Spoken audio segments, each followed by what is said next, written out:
Happy Thursday, everyone. Finally, something worth watching on CNN since the great Don Lemon left. Which means it's time for Trump versus CNN. Insurrection 2. The rematch. So last night, Donald Trump did a town hall on CNN, and it went over as well as a spelling bee hosted by John Fetterman. How dare you laugh at that? First, the standing O. Former President Donald Trump.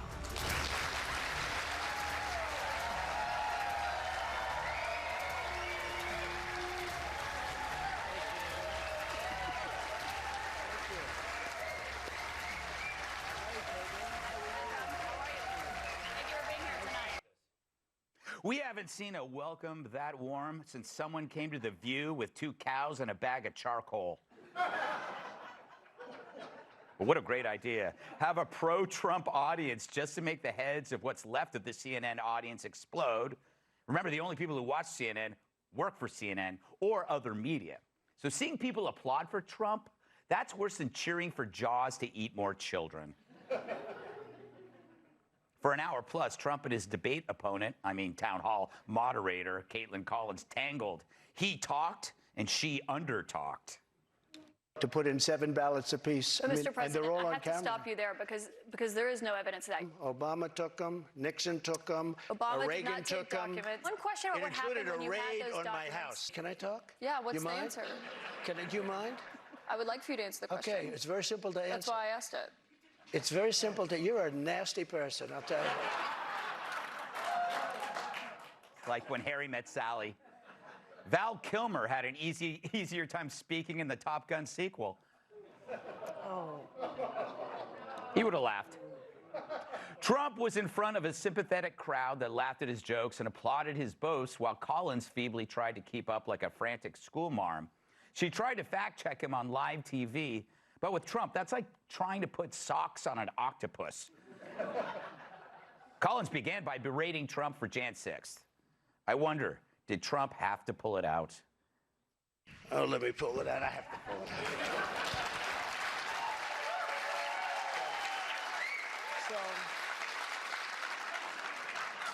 So if you look at, on January 5th, the day before, I said, please support our Capitol Police and law enforcement.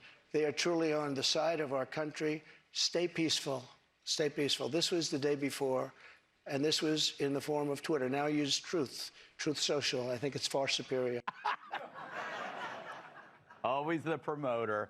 And if you remember, he made a video right outside the Oval Office, and he didn't need a script because he doesn't need scripts like the person who's in there right now.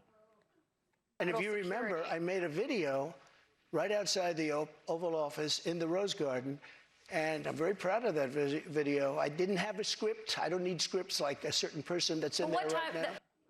As for E. Jean Carroll, maybe he doesn't know her. I don't know her. I never met her. I have no idea who she is. Her dog or her cat was named Vagina.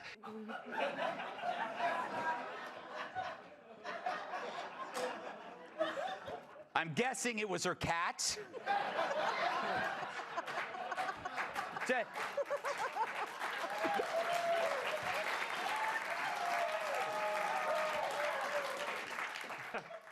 It makes more sense. Hey, Vagina, where did you get the dead mouse? But is that true, and does it matter? Even if you hate Trump, you got to admit, you just don't get this level of realness from any other candidate. That's what it boils down to. Americans might find Trump annoying, untrue, or obnoxious, but you know what you're getting, and it's firing on all cylinders fast. If people don't want to keep paying twice as much for everything, they just want to feed their families, preferably using a gas stove. They want to live their lives without the intrusion of these miserable elites. And Trump even makes the debt ceiling hilarious. You once said that using the debt ceiling as a negotiating wedge just could not happen. You said that when you were in the Oval Office. That's when I was president. So why is it different now that you're out of office? Because now I'm not president. Can't argue with that.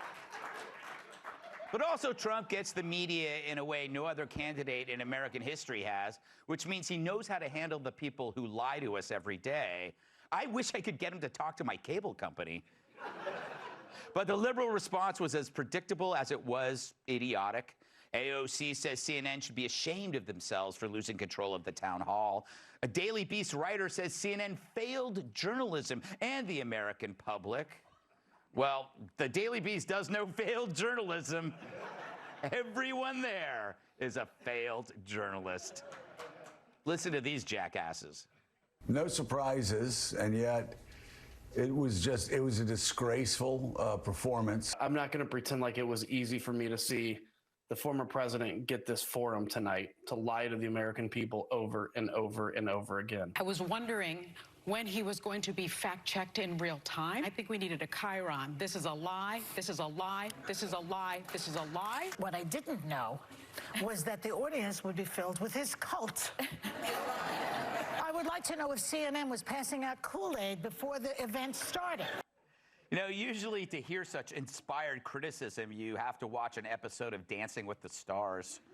So they're surprised it's contentious. They're outraged he answered their questions. They're offended that he wouldn't back down. How stupid are these people? It's exactly what everyone would expect. It's as if the media has never heard of Trump before. It's like they'd be surprised if he ate pasta with his hands or bragged about his penis at a funeral. That's how in sync they are with Biden. Now they have short-term memory loss. It's like they'd be surprised to find out the buildings were named after Trump and not the other way around. They're just a parade of morons. Then there's this. Following the town hall, CNN interviewed the audience. Does it bother you that he keeps talking about 2020 and not 2024? How do you feel about those lies?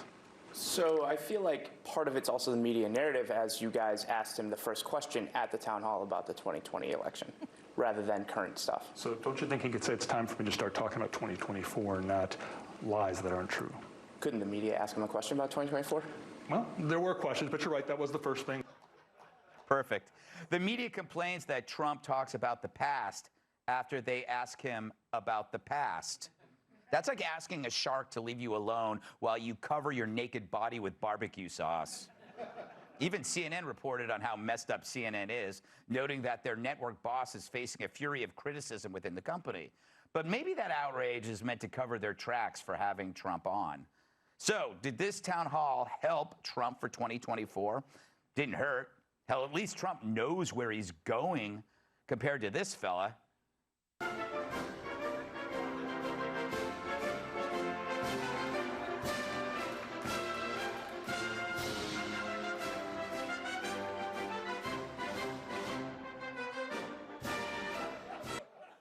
Can you imagine this confused fossil on stage for an hour getting peppered with gotcha questions from a hostile interrogator? It wouldn't be a town hall, it would be a town hanging. But with Donald Trump, when he enters the lion's den, it's the lion that gets nervous. Let's welcome tonight's guest. She's our third favorite Molly after Ringwald and the drug. Editor-in-Chief of the Federalist, Molly Hemingway. To do this show, he needed a permission slip from his parents. Host of the Guy Benson Show, Guy Benson. She's so skinny, kids from third world countries send her food. Fox News contributor, Kat Tiff.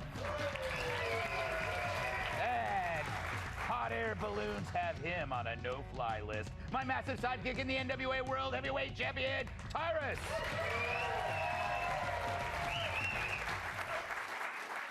Guy, always a pleasure to see you, and I mean that.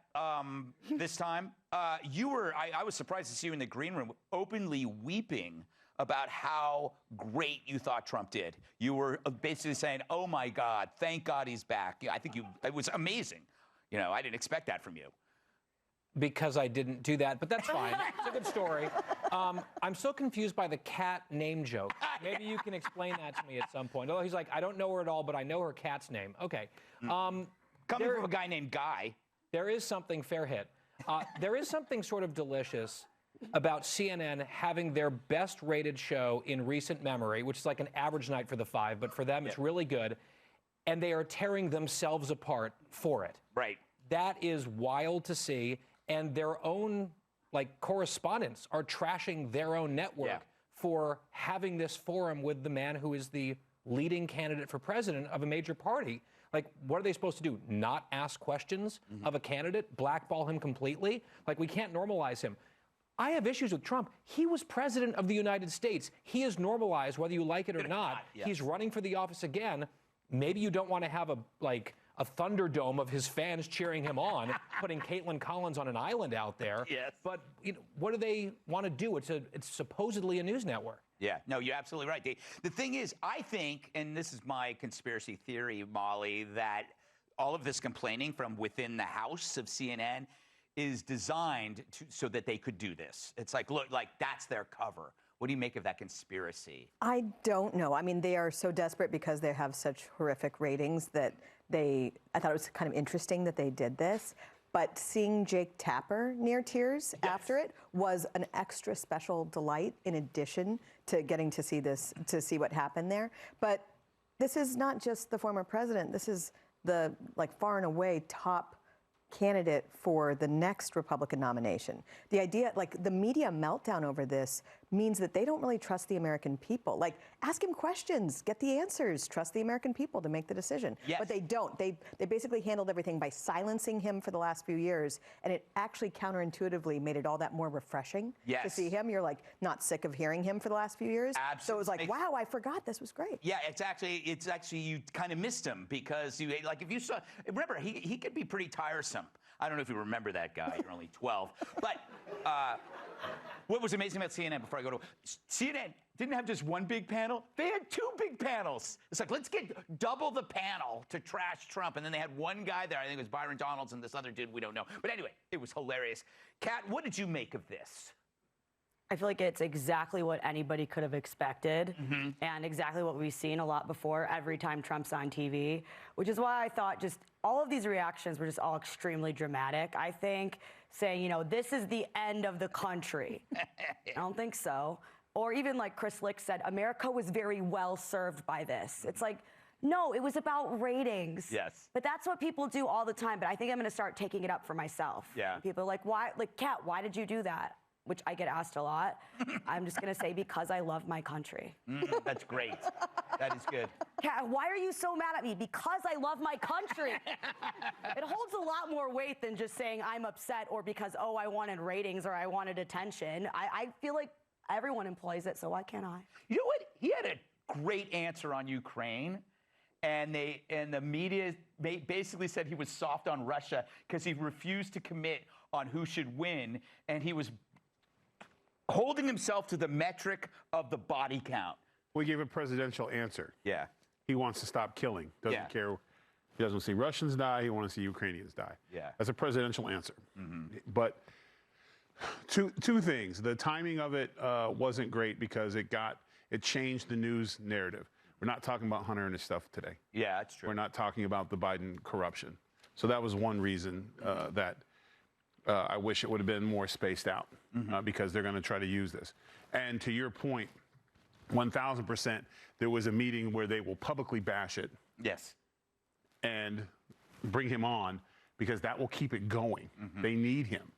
So, and the moderator, I'm not sure what was being moderated other than his responses, it's her turn now. But she has to be careful because Acosta and the other ones, they all got books out of it and they became part of the story. And I always say, whenever a so-called journalist or an opinion piece or whatever it is you want to be, when you become part of the story, your time is done. It's only a matter of time before people move on and they won't take you seriously anymore. That's why, where's Acosta?